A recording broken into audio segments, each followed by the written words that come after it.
With NIP losing the closed qualifier to the EU minor, it seems imminent that they will have to do a roster change soon. And because at this point, there is no bottom left to lose. Like, I suppose the only worst way they could lose is if they lost every open qualifier to the next closed qualifier to the EU minor. But anyway, it's not gonna get there. I'm pretty sure at this point, NIP has to change the core four. Like, you look at this, you have to change, right? You have to change.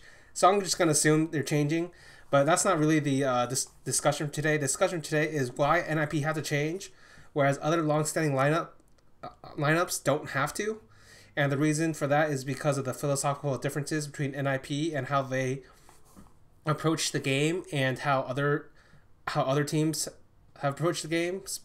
So I'll talk about a few other teams like VP and I guess the current Fnatic because they kind of count. So NIP, if we look at their trajectory, basically they were the best team in the world. Flaflarin left because Flaflarin was getting form was getting pretty bad, and then they ended up trying to find a fifth player. First it was Michaelady, then it was Alu, then it was Pith, then it was Michaelady again, then it was Pith again, then it was Draken. And throughout almost the entirety of this history, the core idea of the team was essentially the same, which was Forest and Get Right are the stars. Exist is the leader. Well, I guess leader is like a very iffy way to call it, but we'll call him leader for now. I'll explain that in a bit. And then you have Freiburg, and then you have the fifth player, whoever that is. Generally not the problem, but generally always kicked.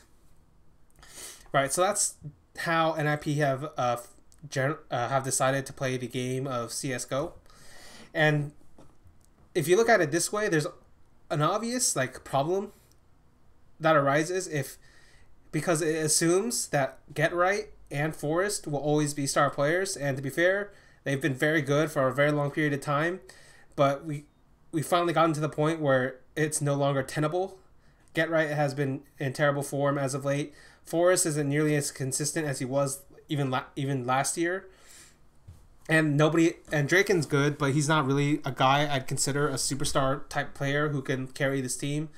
At Freiburg, like I said, he's not he's not really that type of player. Like, he's not a player I think is particularly great at his as a support role relative to the other top teams. So I'm thinking Zipnik's here, Glaive, Taco, Neo, these types of guys, right? And then Exist, he isn't really a true in-game leader in a sense. I consider somebody like MSL or Glaive or Fallen, these types of leaders.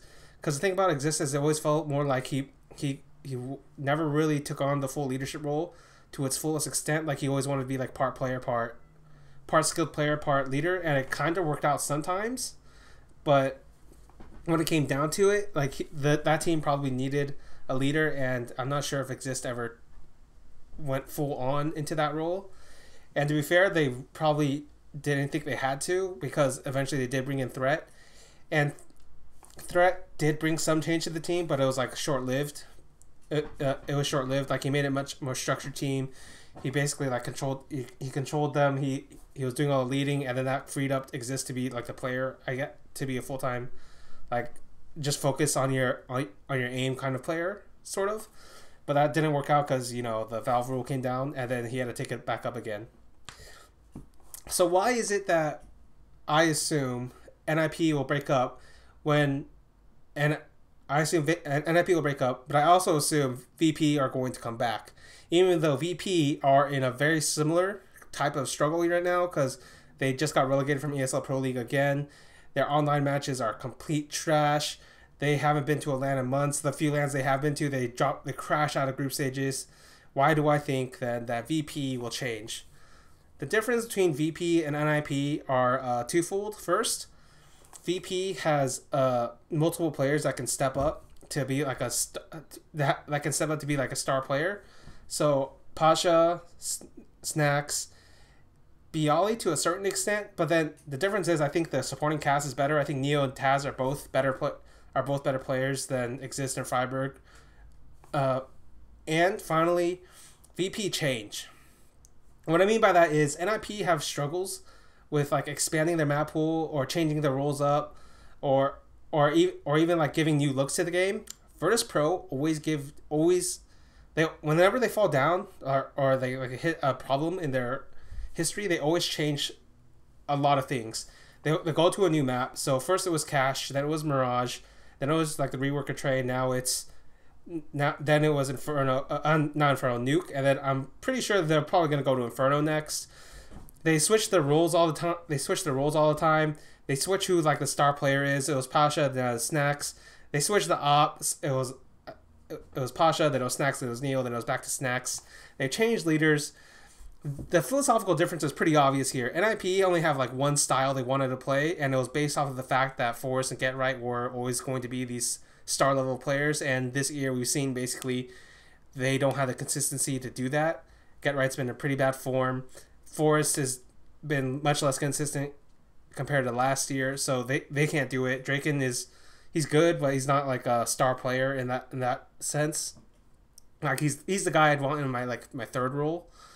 So whereas Virtus Pro, they always have Snacks, and then Pasha was there sometimes, Bialy was there sometimes, Taz was there less so, Neo was there for a little bit. Like there's always a chance for Virtus Pro, whereas there's less of a chance at NIP.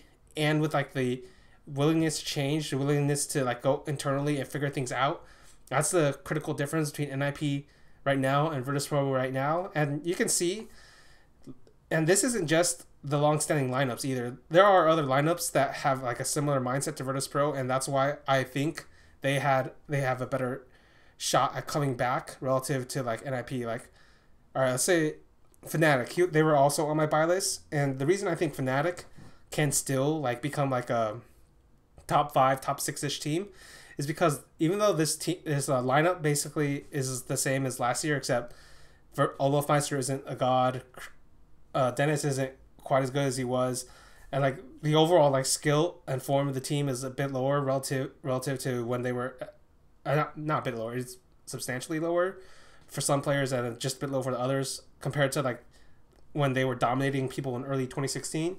The reason I still believe this team can like rise up is because they're willing to change things. They've shifted roles. They've gone to Nuke for once. Like they've decided Inferno is their new map. They're very similar right now. The version of Fnatic I'm seeing has a similar mindset to that Virtus Pro, where they are willing to change things, because the fastest way to get back to the top is to change players.